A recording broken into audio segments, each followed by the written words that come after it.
Pemirsa, puluhan pelajar dari berbagai sekolah di Kota Padang terlibat aksi tawuran dan melakukan penyerangan terhadap salah satu sekolah di kawasan Gor Haji Agus Salim, Kota Padang, Sumatera Barat. Sebagai antisipasi aksi tawuran, susulan pihak kepolisian dari Polsek Padang Barat melakukan sweeping di kawasan rawan tawuran. Dalam rekaman video amatir ini, tampak puluhan pelajar dengan menggunakan sepeda motor melakukan konvoi dan penyerangan terhadap salah satu sekolah di kawasan Gor Haji Agus Salim, Kecamatan Padang Barat, Kota Padang. Aksi tawuran pun akhirnya pecah di kawasan Ketaping Bypass, Kecamatan Pau, Kota Padang antara pelajar SMA dan SMK.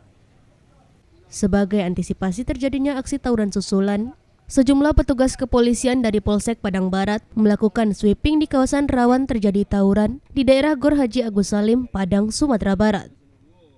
Maraknya terjadi aksi tawuran antar pelajar di Kota Padang belakangan ini sudah sangat meresahkan warga dan pengguna jalan raya.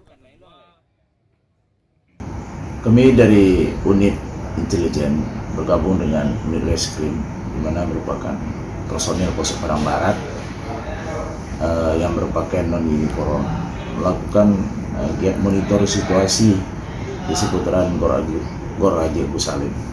Karena di tempat tersebut sering terjadi tempat nongkrong yang merupakan awal daripada kegiatan mereka untuk melakukan aksi tawuran.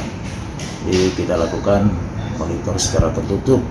Namun demikian, personil yang berpakaian dinas juga melaksanakan patroli di seputar Gor Haji Agus Salim tersebut. Dari Padang, Sumatera Barat, Budi Sunandar, iNews melaporkan.